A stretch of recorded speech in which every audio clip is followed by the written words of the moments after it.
Okay so hello everyone, welcome to Divijix. So BRC के memory based questions, previous year questions हम discuss कर रहे थे and part 1 and part 2 हमने discuss किया था। नाउ पार्ट 3 हम डिस्कस कर रहे हैं। So this is a last part जिसमें हम सारे के सारे क्वेश्चन डिस्कस करने वाले हैं जितने हमारे पास मेमोरी बेस्ड क्वेश्चंस थे। तो पहला क्वेश्चन है what is the ground spectroscopic notation for P square. तो पी स्क्वेयर के लिए ग्राउंड स्टेट और स्पेक्ट्रोस्कोपिक नोटेशन जो आपको यहाँ पे आपको पूछा है। तो यहाँ पे so see this is a P square they have given, that means P state है, that means we have to take the value of L is equal to 1। तो वैल्यू ऑफ एल जो ये कितना होगा आपका 1 होगा। अब यहाँ पे जो है यहाँ पे 2 जो ये आपको दिखा रहा है कि नंबर ऑफ इलेक्ट्रॉन जो है, नंबर ऑफ इलेक्ट्रॉन्स यहाँ पे कितने 2 है। ओके तो ये पी स्टेट है। So if you take the value of M L, तो एम एल की वैल्यू कितना होगा -1 होगा, 0 होगा एंड +1 होगा। Correct. That means if you want to feel, तो इसको अगर आपको फील करना है, सो यू हैव टू, ये जो ये फील जो है आपको फील करना है, आपको ग्राउंड स्टेट स्पेक्ट्रोस्कोपी नोटेशन चाहिए। तो यहाँ पे देखकर ये जो आपके पास होगा, तो यहाँ पे है आपके पास वैल्यू ऑफ एम एल का वैल्यू होगा ये -1 होगा, ये 0 होगा एंड यहाँ पे आपका 1 होगा। दैट मीन्स यहाँ पे कितने electrons we have to feel, तो यहाँ पे हम एक यहाँ पे डाल सकते हैं, एक दूसरा क्योंकि 2 ही है ना। तो ये जो 2 इलेक्ट्रॉन से 2 इलेक्ट्रॉन्स यहाँ पे हमने फिल कर लिया। ठीक है, तो अगर हमें यल वैल्यू अगर आपको निकालनी है, तो L value is nothing but this summation of M L values and इसका मॉड लेते हैं। Summation of M L value मतलब जिससे इलेक्ट्रॉन फिल है वो वैल्यू आपको लेना है, दैट इज -1 + 0, तो विच इज इक्वल टू कितना होगा 1 होगा। दैट मीन्स यल की वैल्यू कितनी बनेगी आपके पास 1 बनेगी। What is value of L? L you got the 1। ठीक है, तो यहाँ पे अगर देखो, सो यहाँ पे इलेक्ट्रॉन है, सो this is the up state, ये भी अप स्टेट में। तो अगर टोटल स्पिन अगर आप निकालो तो अप स्टेट में, that means we can take this value of M S is 1/2 + 1/2 है ना। तो यहाँ से यस की वैल्यू जो यस की वैल्यू कितना मिलेगा आपको 1 मिलेगा। तो यस की वैल्यू 1 मिला, तो what is the multiplicity? Multiplicity is 2s + 1 which is equal to होगा 3। That means we got the value of L here, we got the value of M S. S की वैल्यू जो हमें यहाँ पे ये भी मिला है, आवाज आ रहा है ना सबको? ठीक है, तो ये जो है मिला है। And now you have to find out the value of J. तो वैल्यू ऑफ जे कितना आता का आपका L + S, 2 कितना होता है L - S। That means if you find it out value of J, L कितना है आपका L इज 1, तो यहाँ पे होगा 1 + S इज 1 एंड यहाँ तक होगा 1 - 1। दैट मीन्स यहाँ पे आपको मिलेगा जे का वैल्यू मिलेगा 0, 1 and 2। So this is the value of J. तो ये जो ये आपको जे की वैल्यू यहाँ पे हमें मिलेगी। ठीक है, अब यहाँ पे आप देख सकते हैं कि ये जो इसमें कितने इलेक्ट्रॉन्स फील है, ओनली 2 इलेक्ट्रॉन्स फील है ना। दैट मीन्स ये जो है ये आपका 2 फील है, दैट मीन्स ये लेस देन हाफ फील है। तो लेस देन हाफ फील है तो आपको कौन सा वैल्यू लेना पड़ता है? लोअर जे वैल्यू। कौन सा वैल्यू लेते हैं? Lower J value for the ground state. And spectroscopic notation कितना होता है? 2s + 1 L J, this is the spectroscopic notation. तो मल्टीप्लिसिटी कितना है आपका 3 है। यल जो है ये यल क्या है आपका? यल इज 1, ये 1 के करस्पॉन्डिंग कौन सा स्टेट होता है? P state. एंड आपको लोअर टर्म लेना है, दैट मीन्स 0, तो होगा 0। सो 3p0 is the answer because this is less than half feel and less than half feel है, तो this is 3p0। That means आपका ऑप्शन डी जो है यहाँ पे आपका ऑप्शन डी सही रहेगा। क्या ये बात सबको क्लियर हो गया? ठीक है, सो दिस आंसर जो है इसका ऑप्शन डी जो है आपसे डी जो आपका सही रहेगा। आगे बढ़ते नेक्स्ट जो है, that is what is the relative permeability of a super conductor. तो सुपर कंडक्टर की रिलेटिव परमेबिलिटी जो है ये कितनी होगी, ये आपको यहाँ पे पूछा है। तो इसका आंसर क्या है? 0। What is the answer of this? Answer क्या है इसका? 0। What is the explanation of this? तो इसका एक्सप्लेनेशन आप यहाँ पे देख सकते हैं कि as per Meissner effect superconductor behaves like a diamagnetic material. So superconductor repel magnetic lines of force in the presence of magnetic field. So if it is diamagnetic material, so chi is equal to -1। Now relative permeability μr is equal to होता है 1 + chi, तो μr is equal to 1 + of -1। So mu जो है ये कितना होगा आपका 0 होगा। सो this is the relative permeability the which is equal to 0। तो सुपर कंडक्टर के लिए कितना होता है? ये 0 होता है। What is the reason? तो यहाँ पे रीजन मैंने यहाँ पे आपको बता दिया। ठीक है, इट्स वेरी सिंपल। तो ये जो ये आपका प्रीवियस ईयर क्वेश्चन था। आगे बढ़ते हैं। नेक्स्ट जो है ये विजिबल होगा आई थिंक। क्या क्वेश्चन है देखिए, what is the value of the complex integration. तो ये इंटीग्रेशन आपको गिवन दिया है and mod z is equal to 4, this is a contour they have given. अब यहाँ पे देखिए इसको कैलकुलेट करना है तो कैसे कैलकुलेट करोगे, तो यहाँ पे आपको दिख सकता है, यहाँ पे देखिए तो ये आपका जो फंक्शन है ना, this is a z-1 I am just taking, then यहाँ पे आपके पास है z-2, देन यहाँ पे आपके पास है z-3 इंटू डी जेड। तो इसको हम रेसिड्यू थ्योरम से निकाल सकते हैं, this is 2πi into summation of residue बराबर। अब यहाँ पे g ऑफ z जो है, g ऑफ z कितना है आपका, तो g ऑफ z आपका होगा z-1 z-2 and z-3, this is g of z। That means singular points कहाँ पे होगा, सिंगुलर पॉइंट्स मतलब कहाँ पे फंक्शन आपका डिफाइन नहीं है, जब g ऑफ z 0 होगा। एंड g ऑफ z 0 होने के क्या चांसेस है, g ऑफ z 0 होगा जब ये 0 होगा, that means z is equal to 1 होगा, या z इज इक्वल टू 2 होगा, या z इज इक्वल टू 3 होगा। So these are the 3 singular points. कितने सिंगुलर पॉइंट्स है, 3 सिंगुलर पॉइंट्स है। तो यहाँ पे अगर देखो तो ये जो कंटूर आपको गिवन दिया हुआ है, तो ये कंटूर क्या है, ये कंटूर आपका यहाँ पे कि जिसका रेडियस 4 है एंड सेंटर जो है सेंटर 0 पे है, दैट मीन्स ये जो सर्कल है दिस इज अ सर्कल, ये सर्कल की इक्वेशन है। तो यहाँ पे +1 z इज इक्वल टू 1 2 3, ये कहाँ पे होता है, तो ये आपका z1 यहाँ पे है, 2 यहाँ पे, 3 यहाँ पे है ना, बिकॉज ये ओनली रियल है ना, तो यहाँ पे इमेजिनरी पार्ट है नहीं। तो ये सारे के सारे क्या आ रहे हैं, इनसाइड लाई कर रहे हैं। दैट मीन्स आपको ये तीनों पॉइंट पे रेसिड्यू जो है, ये रेसिड्यू आपको फाइंड आउट करना पड़ेगा। बात समझ में आ रहा है, तो तीनों पे रेसिड्यू फाइंड आउट करना पड़ेगा। तो मैं यहाँ पे लिखता कि z is equal to z-1 z-2 z-3, ये जो ये आपका क्या है, this is the g of z है, g ऑफ z है। अब z इज इक्वल टू 1, तो यहाँ पे ये जो सिंगुलर पॉइंट है इसकी ऑर्डर कितना है, तो इसके ऑर्डर कैसे पहचानते हैं, तो देखो इसके ऑर्डर पहचानने के लिए मैं इसको बोलता कि f1 ऑफ z है ये, एंड ये क्या आपका let's say this is z-1। तो यहाँ पे अगर आप f1 of z is equal to 1 singular point इसमें डाला तो कितना आता है, ये 0 आता है। तो ये जो 0 है तो इसको डिफरेंशिएट करो, तो मैं इसको डिफरेंशिएट करूँ तो f प्राइम ऑफ z, इसको डिफरेंशिएशन करने से कितना आएगा, 1 आएगा, that is not equal to 0। मतलब आपको इसको तब तक डिफरेंशिएट करते रहना है जब तक नॉन जीरो नहीं आता, एंड जिस डेरिवेटिव के लिए नॉन जीरो आएगा वो उसकी ऑर्डर होगी। तो ये कौन से डेरिवेटिव के लिए नॉन जीरो आ रहा है, पहले डेरिवेटिव के लिए नॉन जीरो है, तो इसकी ऑर्डर जो है, इसकी ऑर्डर कितनी होगी, 1। That means z is equal to 1 is a pole of order 1। Similarly अगर आप z2 के लिए फाइंड आउट करो तो z-2 at z is equal to 0 पे कितना होगा, 0 होगा, डिफरेंशिएट करो तो 1 आएगा। दैट मीन्स इसकी भी ऑर्डर जो है, ऑर्डर कितना होगा, 1 होगा। इसको भी आप ऐसे ही चेक करो, इसकी भी ऑर्डर कितनी होगी, ऑर्डर 1 होगी। अरे हाँ कि नहीं, तो अगर आपको रेसिड्यू फाइंड आउट करना है एंड अगर ऑर्डर 1 है तो होता है limit z tends to z0 into z minus z0 into f of z, ये जो यहाँ आपके पास होता है। तो मैं पहला singular point z is equal to 1 का रेसिड्यू अगर फाइंड आउट करूँ तो मैं इसको बोलता r1 which is equal to होगा लिमिट z टेंड्स टू 1, यहाँ पे होगा z minus, this is nothing but this is nothing but z tends to z0, that means z0 की वैल्यू आपको यहाँ पे डालना है, तो z minus 1, f of z है आपका 1 upon z minus 1 z minus 2 z minus 3, ये होगा आपका। तो यहाँ से आप देख सकते हैं कि ये एंड ये कैंसिल होगा, z की वैल्यू यहाँ पे 1 डाल लीजिए, z की वैल्यू 1 डालने से कितना होगा, ये this is which is equal to होगा 1 डिवाइडेड बाय ये होगा 1, तो यहाँ पे होगा -1 एंड यहाँ पे 1 डाल दिया तो ये होगा -2, तो इसका आंसर होगा 1/2। मतलब पहला रेसिड्यू जो है, रेसिड्यू कितना आ गया आपका, +1/2 आ गया।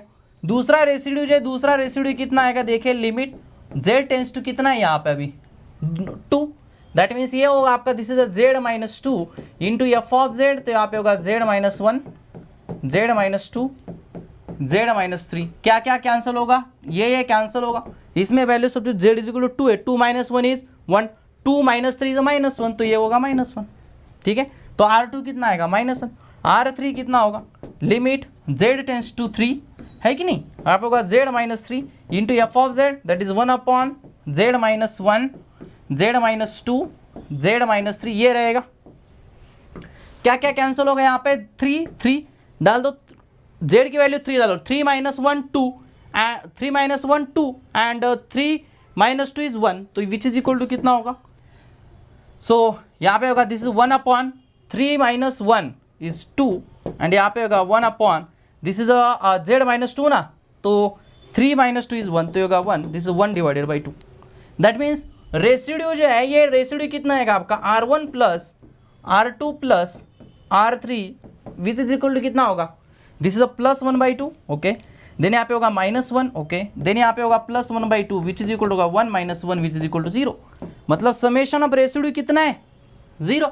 तो समेशन ऑफ रेसिड्यू ही 0 है, दैट मीन इसका वैल्यू ही 0 है, तो इस इंटीग्रेशन का वैल्यू कितना होगा 0 होगा। तो इंटीग्रेशन का वैल्यू 0 होगा, तो ऑप्शन कौन सा आपका सही रहेगा, D. Is this clear to everyone? तो इसका ऑप्शन जो ऑप्शन कौन सा सही रहेगा, option D is your correct answer. Very simple question था। चलो आगे बढ़े। Now next question C. Next question जो है आपका देखिए क्या है, the value of Fermi distribution function F of E at E is equal to E F. तो E is equal to E F के लिए जो फर्मी डायरेक्ट डिस्ट्रीब्यूशन जो है, ये फर्मी डायरेक्ट डिस्ट्रीब्यूशन का वैल्यू जो है आपको यहाँ पे पूछा है। So if you know this, so what is the F of E. तो एफ ऑफ ई जो है ये फर्मी डायरेक्ट डिस्ट्रीब्यूशन जो है, इसका वैल्यू कितना होता है, इफ यू नो दिस, तो ये होता है 1/1 प्लस एक्सपोनेंशियल, है ना, all of you know this ना, this is the E minus E F divided by K B T, this is the Fermi distribution. यहाँ पे के बी जो ये बोल्स कांस्टेंट होता है कि नहीं, तो उन्होंने बोला है कि ई इज इक्वल टू अगर ई एफ है तो कितना होगा, तो यहाँ पे F of E is equal to होगा 1/1 plus into exponential, this is E minus E F के जगह पे मैं ई डालता, अपन यहाँ पे होगा K B T which is equal to होगा 1/1 plus exponential 0 which is equal to होगा 1 + 1 विच इज इक्वल टू होगा 1/2। अरे समझ रहे हैं ना? तो 1/2 मतलब कितना आएगा, सिंपली आएगा 0.5। तो इसका आंसर कितना होगा 0.5। 0 मतलब आपका ऑप्शन बी जो है, ये ऑप्शन बी आपका सही रहा। तो बस देखो बिहार से मैं आपको ज़्यादा क्वेश्चन डिफिकल्ट नहीं पूछेंगे, they will ask you the basic question, क्योंकि आपको टाइम कम है और क्वेश्चन ज़्यादा सॉल्व करना है, तो फटाफट आपको ये फॉर्मूला जो है फॉर्मूला पता होना बहुत जरूरी। चलिए आगे बढ़ते हैं। Next one, if a wave function is given as, तो यहाँ पे वेव फंक्शन आपको गिवन दिया है that is 1/2 into ket N plus 3/2 into ket M, ये आपको गिवन दिया है। Both the state have energy E1 and E2 respectively, okay. Then what is the probability of measure the energy E1। तो E1 आने की probability क्या है, तो यहाँ पे देखिए ये वेव फंक्शन नॉर्मलाइज है कि नहीं ये चेक करिए। तो यहाँ पर इसके मॉड का स्क्वायर दैट इज 1/2 का स्क्वायर प्लस 3/2 का स्क्वायर, ये 1 आ रहा है क्या, तो होगा 1/4 plus 9/4 which is equal to आ रहा है 10/4, that means this is not equal to 1। तो ये 1 नहीं है, तो यहाँ पे नॉर्मलाइजेशन कांस्टेंट होगा 1/√, ये लिख दीजिए directly 4/10 which is equal to होगा 2/√5। तो नॉर्मलाइजेशन कांस्टेंट कितना होगा आपका 2/√5, ठीक है, सॉरी 2/√10, क्योंकि ये 4 बार आएगा ना, तो ये रहेगा आपका नॉर्मलाइजेशन कांस्टेंट। तो इससे मल्टीप्लाई करो तो ये वेव फंक्शन आपका नॉर्मलाइज होगा 2/√10 into 1/2 into k10 plus 2/√10 into 3/2 into k10, बराबर कि नहीं। तो ये एंड ये कैंसिल होगा, ये एंड ये कैंसिल होगा। तो नॉर्मलाइज वेव फंक्शन आपके पास जो बनेगा होगा 1/√10 into k10 plus 3/√10 into kTm। अब उन्होंने यहाँ पे क्या पूछे देखिए कि E1 में रहने की क्या प्रोबेबिलिटी है, तो E1 किसके करस्पॉन्डिंग है, KTM के n के करस्पॉन्डिंग है। इसका मतलब उन्होंने ये पूछा है कि KTM में रहने की क्या प्रोबेबिलिटी है, E1 में मतलब KTM में रहने की क्या प्रोबेबिलिटी है। तो ये नॉर्मलाइज फंक्शन है, तो इसका सिंपली इसके मॉड का स्क्वायर होगा दैट इज 1/√10, इसके मॉड का square which is equal to होगा 1/10। तो यहाँ पे 1/10 दैट मीन्स का आंसर जो ऑप्शन आपका सी जो है, सी आपका करेक्ट रहेगा। अगर उन्होंने यहाँ पे ये 1 की जगह पे अगर 2 कर दिया तो क्या होगा, 2 कर दिया तो ये होगा, एंड इसकी प्रोबेबिलिटी बनेगी 9/10। If they have asked instead of E1 की जगह पे अगर उन्होंने E2 पूछा तो 9/10 आपका आंसर रहेगा, बट उन्होंने n के करस्पॉन्डिंग पूछा था तो आंसर जो इसका आंसर ये रहेगा। कि ये बात सबको क्लियर हो गया? आई डोंट थिंक इसमें किसी को डाउट होगा। चलिए आगे बढ़ते। Now see, for a conductor of radius r the magnetic field B inside the conductor depends upon RS। तो conductor and magnetic field inside, तो मैग्नेटिक अगर कंडक्टर इसका रेडियस r है तो इनसाइड मैग्नेटिक फील्ड कितना होता है, μ0I/4πr², 2πr², है ना। इसका डेरिवेशन भी है तो ये होता है, दैट मीन्स B इनसाइड, देखो यहाँ पे r नहीं होता, that is r² is proportional to, inversely proportional to r², तो ये इनवर्सली प्रोपोर्शनल टू r² होगा। I hope you understood this। ठीक है। तो ये इनवर्सली प्रोपोर्शनल टू R2 है, तो यहाँ पे बोला है उन्होंने proportional to R, so this is not the answer, this is not the answer, this is not the answer, तो नन ऑफ दिस इसका आंसर होगा, ठीक है, because this is for the conductor, तो ये कंडक्टर के लिए। आगे बढ़ते हैं next question. If the Lagrangian of system is given by, तो सिस्टम का जो लैग्रेंजियन यहाँ पे आपको गिवन दिया हुआ है, and then which of the following statement is correct. तो यहाँ पे देखो कि कंजर्वेशन के बारे में उन्होंने बात किया है, ओके। तो लैग्रेंजियन में अगर हम देखो तो यहाँ पे लैग्रेंजियन में क्या है कि X dot B and X भी है, क्या है, X dot B and X भी है, इसका मतलब कि एक्स इज नॉट साइक्लिक, तो ये साइक्लिक नहीं है ना। देन दैट मीन्स अगर एक्स डॉट है एंड एक्स भी अगर लैग्रेंजियन में, तो उसको बोला जा, ये इसको साइक्लिक नहीं बोला जाता। अगर लैग्रेंजियन देखो तो वाई डॉट है, बट यहाँ पे वाई प्रेजेंट है क्या,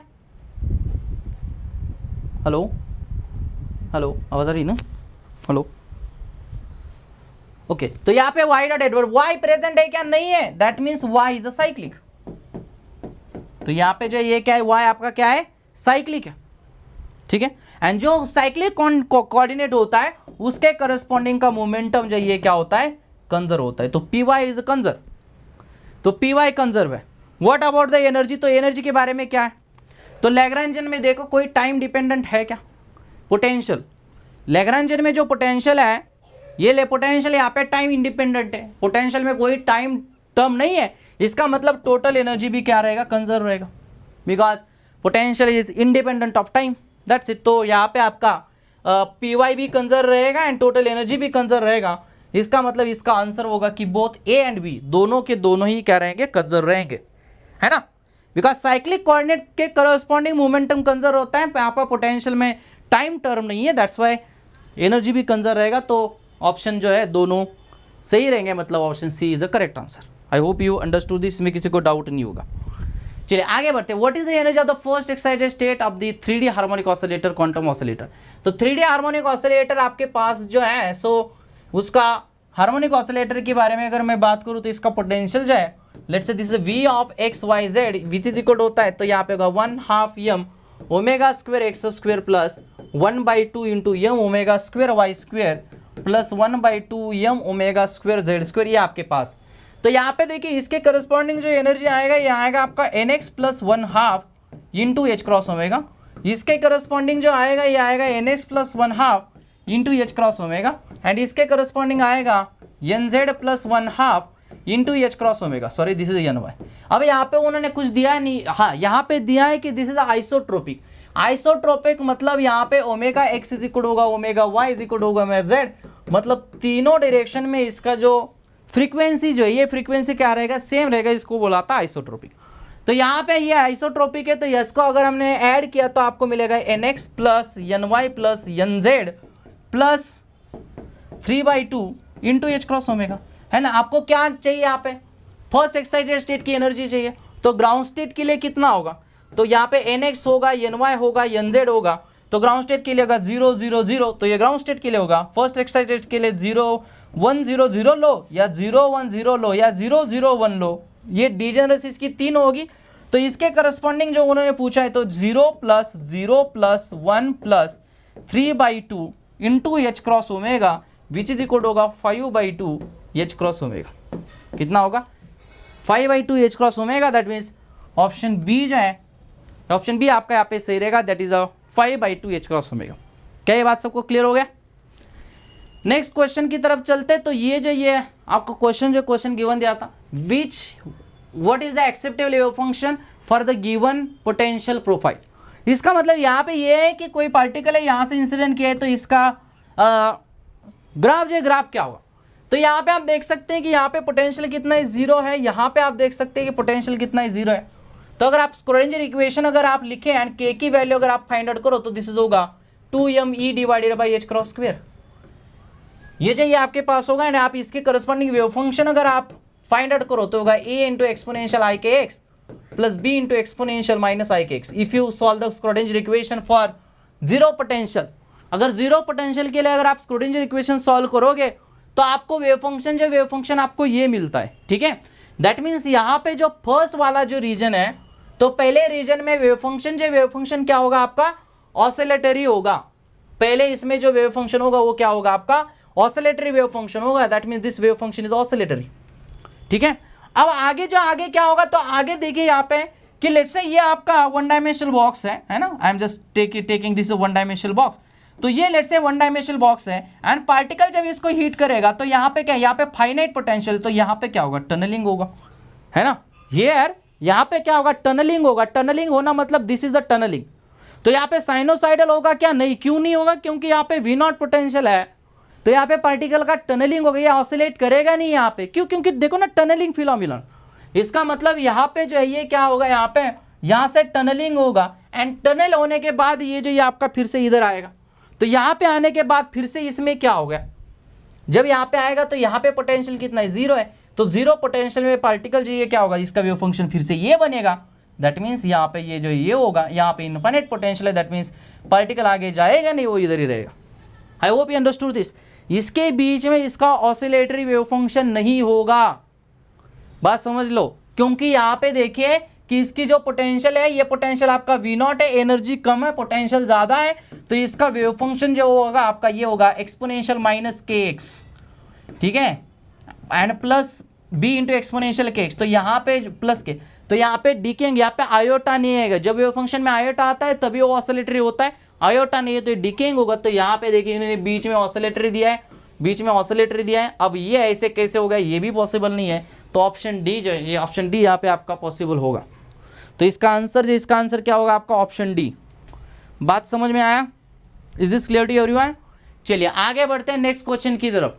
what they have given in the question कि वो if mass of a particle is 3 times more than its rest mass then the speed of the particle is. तो यहाँ पे क्वेश्चन में उन्होंने दिया क्या है, देखिए कि mass of the particle is 3 times more than its rest मास। मतलब पार्टिकल का जो मास है, इसका रेस्ट मास कितना है, यम नॉट, बट इसका मास जो है ये रेस्ट मास से 3 times और ज्यादा है। मतलब ये कितना हो गया आपका, 4 एम नॉट। दिस इज दिया गिवन। पार्टिकल का जो मास है ये इससे ये रेस्ट मास से 3 times ज्यादा है ना। दैट मीन्स ये जो ये आपका है। सो यहां से अगर आप फाइंड आउट करें तो यहाँ पे आपके पास होता है this M is equal to M not under root 1 minus V square by C square. तो एम इज इक्वल टू आपका 4 M not which is equal to M not upon under root 1 minus V square by C square. तो ये and ये cancel हो गया। सो इसको यहाँ पे भेज दो तो ये होगा 1 minus V square divided by C square, V is equal to होगा 1/4। अरे हाँ कि नहीं, देन बोथ साइड का स्क्वेयरिंग करो तो होगा 1 minus V square divided by C square is equal to 1/16। So this is a V square divided by C square which is equal होगा 1 माइनस 1 डिवाइडेड बाई 16 विच इज इक्वल होगा 15 divided by 16। तो यहाँ से we square is equal होगा 15 divided by 16 into C square. So V is equal होगा under root 15/16 into C. This is the velocity, correct ना। And ये जो है इफ यू कैलकुलेट दिस तो you will get this 2.9 into 10 to the power 8 meter per second. ये जो आपको velocity मिलेगी। बट इफ यू सी तो यहाँ पे आपको कोई ऑप्शन जो है ये 2.9 नहीं है, ये तो पॉसिबल ही नहीं है क्योंकि ये लाइट से ज़्यादा हो गया। This is not the answer. So option D that is none of this, क्योंकि आंसर 2.9 ये जो ये होना चाहिए बट यहाँ पे है नहीं। समझ में आया, ठीक है। आगे बढ़ूँ मैं ना। नेक्स्ट क्वेश्चन यहाँ पे देखिए कि व्हाट दिया given, which is the correct expression for the partition function for 1D quantum harmonic oscillator. तो क्वांटम हार्मोनिक ऑसिलेटर के लिए कौन सा होगा, तो ये एक सिंपल फॉर्मूला है। तो इसका आंसर आपका ऑप्शन ए होगा। एंड इसका डेरिवेशन भी मैंने नेक्स्ट पेज पे किया हुआ है, तो आप यहाँ से डेरिवेशन देख सकते हैं कि आपका पार्टीशन फंक्शन जो ये आपका होता है this G I is a degeneracy. तो इसको जब आप सॉल्व करोगे तो फॉर 1 डायमेंशनल हार्मोनिक ऑसिलेटर के लिए जो एनर्जी होता है, ये एनर्जी आपका ये होता है। सो this is a ground state energy, first excited state, second excited state, है ना। तो यहाँ पे इसको मैं अगर E0 बोलूँ तो ये होगा 3 E0, 5 E0, 7 E0 and so on. तो Z इज इक्वल टू यहाँ पे ये एनर्जी की एक्सप्रेशन में इसको डाल दीजिए, देन एक्सपोनेंशियल बीटा E0 बाहर निकाले तो एक सीरीज बनेगा। तो जब आप इस सीरीज को सॉल्व करोगे तो आपको ये आंसर जो है आपको ये आंसर मिलेगा। And I hope you understood. Very simple question था, direct straightforward question, formula question था।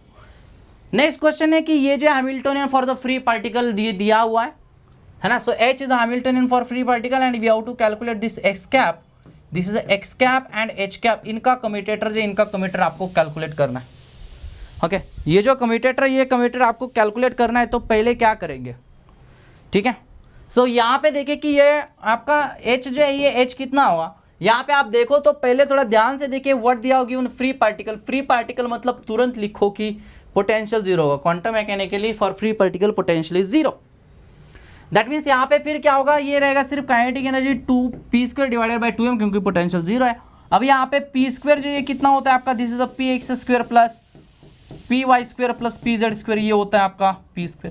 तो इसका कम्यूटेटर अगर मैं लूँ h के साथ, that means which is equal to होगा 1 डिवाइडेड बाई 2m. अब देखो यहाँ पे मैं कम्यूटेटर ले ले px² प्लस अब आगे x का py के साथ 0, pz के साथ 0. So leave it, no need to do, आगे वाली चीज़ लेने की जरूरत नहीं है.